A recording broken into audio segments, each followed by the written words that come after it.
Welcome. You're listening to the Malcontent News Russia-Ukraine War podcast, the show that cuts through the fog of war and updates you about the ongoing conflict in Ukraine. Don't forget to like, comment, and subscribe on Apple Podcasts, Spotify, and Google Podcasts. Hello, I'm Marina Yevshan, your host of the Russia-Ukraine War Report podcast, and today is September the 5th, 2024. It has been 3,874 days since Russia started covert military operations in Crimea, 10 years and 197 days since the start of the Russia-Ukraine war, 2 years and 194 days since Russia expanded its war of aggression, and 1 month since Ukraine counter-invaded Russia. Today's podcast covers the events that happened on Wednesday. You will find the Russia-Ukraine war map helpful to visualize the areas discussed. There is a link in the podcast description. The Russia-Ukraine War Report is compiled by our team from around the world.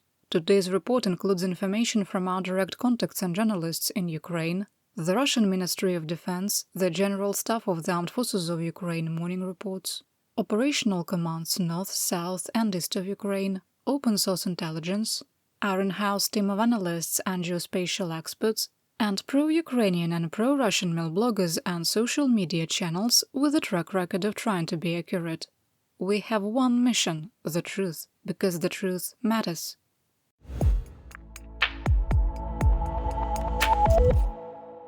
Here is my daily assessment. 1. In our assessment, the lack of meaningful response by Ukraine's allies to open and unrestricted attacks on civilians and civilian infrastructure by Russia has convinced Moscow there will be no consequences for committing increasingly worse war crimes. 2. Autocrat Vladimir Putin's order to recapture the Kursk region of Russia by October the 1st is unrealistic. 3. Russia will maintain its attacks on Ukraine's energy infrastructure, continuing Russian crimes against humanity that started in October 2022, as outlined in 4 arrest warrants issued by the International Criminal Court. 4. The International Atomic Energy Agency confirmed our previous assessment that the continued attacks on Ukraine's energy infrastructure are increasing the possibility of an accident at one or more of Ukraine's nuclear power plants, caused by the permanent loss of external power connections. 5. The unwillingness of the Biden administration to permit Ukraine to use provided weapons for strikes more than 40 kilometers from the 1991 state border with Russia has forced Ukraine to develop its own deep strike capabilities, proving that escalation threats from Moscow are hollow. 6. The policy of escalation management implemented by the NATO alliance and the United States, and to a smaller extent Germany, is a complete failure that only encourages Russian acts of aggression, including more frequent and deeper violations of NATO alliance airspace and acts of espionage in Europe and North America. 7. Despite the record number of daily attacks, we maintain Russia has no strategic reserve available to mount an effective defense of the Kursk region, continues to suffer unsustainable losses, and has committed almost all of its available conventional forces in Ukraine. 8. We maintain the Kursk counter-invasion is strategically sound, despite Ukrainian forces lacking the resources to defend New York and Donetsk and the approaches to Pokrovsk and Selidova. 9. We maintain that Russia will achieve the operational goal of capturing New York and Donetsk in 2024. And we further assess that for Ukrainian forces, an extended battle in an urban environment is ill-advised. 10. In our assessment, the risk of an attack on Ukraine by the armed forces of Belarus is extremely low. 11. The Russian economy is much weaker than reported. 12. Persistent delays in the delivery of promised military hardware, munitions and funding continue to prevent the Ukrainian armed forces from reaching their full combat potential. 13. We maintain the world is caught in the mutually assured destruction instability paradox.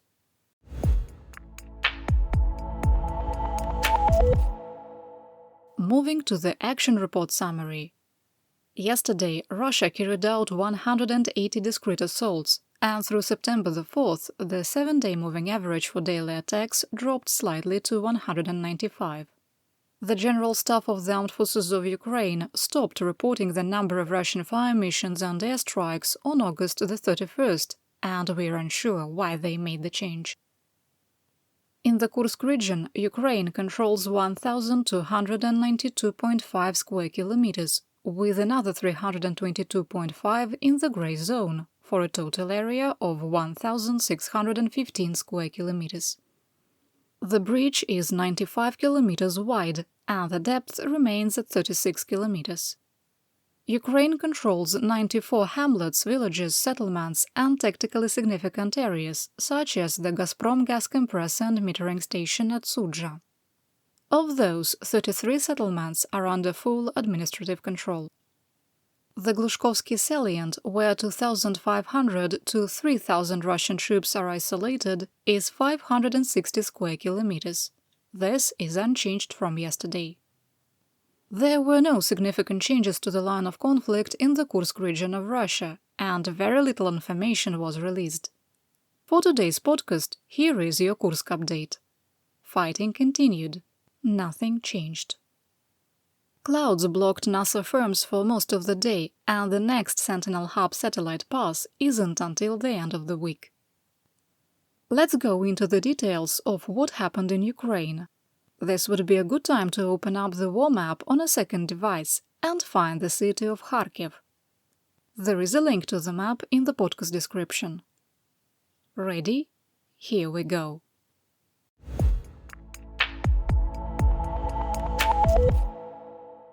Today we start in the Kharkiv Oblast in the Liptsy-Vovchansk AO.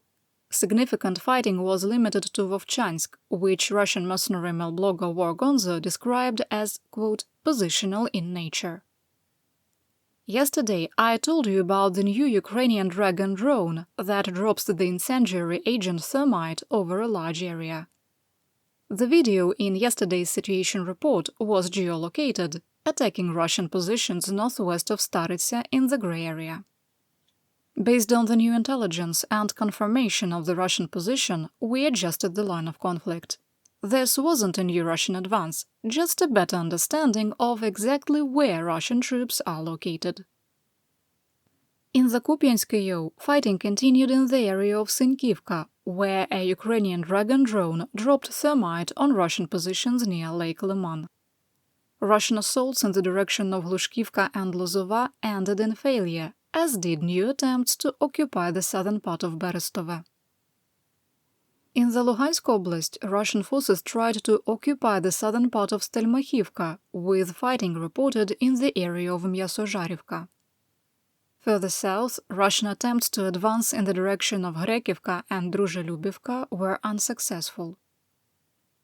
West of Kremenna, Russian forces tried to advance into Makiyivka and attacked in the direction of Nevske, Novosadove and Torske without success. East of Terny, Ukrainian forces used a Dragon drone on Russian positions in a nighttime attack.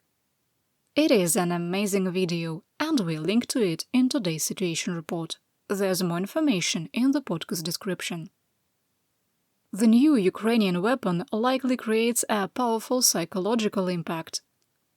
Once it starts its attack run, any attempt to shoot it down will cause the drone to crash into its intended target with its burning thermite payload.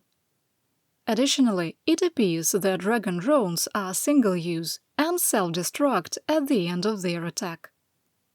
Russian propagandists reported that attacks using the new drone were happening across Ukraine, and they were more effective than they expected.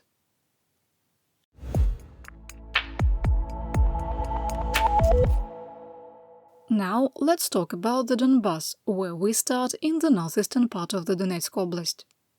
Beginning in the Siversk AO, Russian attacks west of occupied Zolotarivka and south of Ivano-Darivka were unsuccessful. In the Kostiantynivka AO, fighting continued on the western edge of Kalinivka and the canal district of Chasiv Yar. East of Stupochki, a single Russian soldier reached the Siversky Donetsk-Donbass canal and was eliminated by a drone.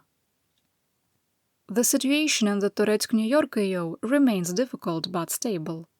Fighting continued in Druzhba, Pivnichne, along the eastern edges of Toretsk and in western Zalizne.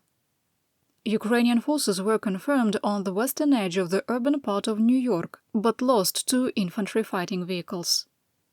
Russian forces continued their attacks in the direction of Nelipivka without success.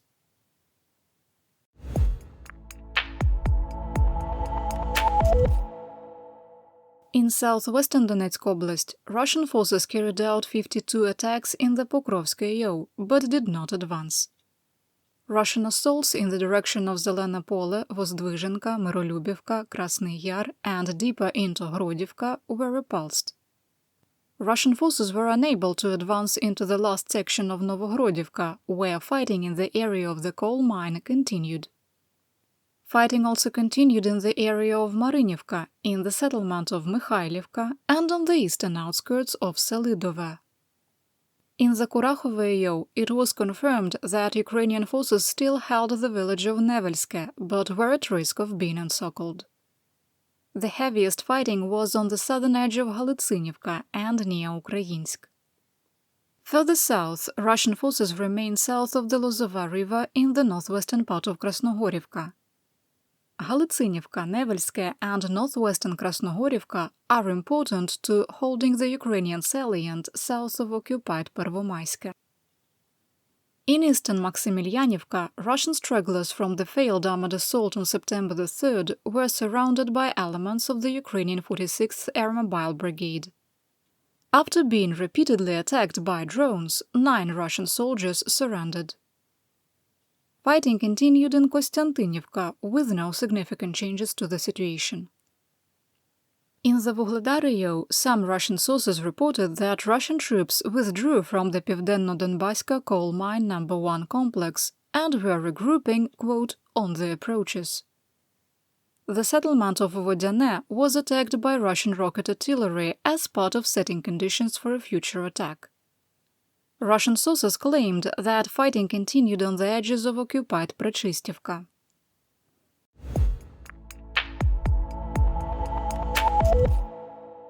The International Atomic Energy Agency released an update about the situation at the Zaporizhzhia nuclear power plant.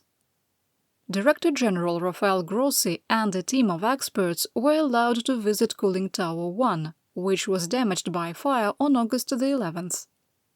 The IAEA reported that the tower was irreparable and would have to be demolished.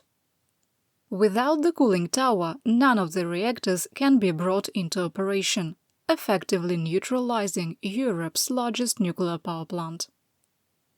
Video of the IAEA team arriving at the plant circulated showing Grossi hugging at least one Russian official, causing outrage among Ukrainians and raising questions about the neutrality of the IAEA.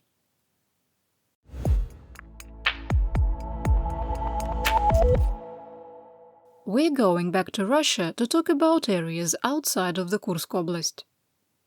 The Russian port city of Novorossiysk, the new home of the Black Sea Fleet, was attacked by uncrewed surface vessels and potentially drones. Videos recorded gunfire near the port, the use of elimination shells, and potentially the traces of anti-aircraft missiles. In the morning, Russian officials closed the beach areas.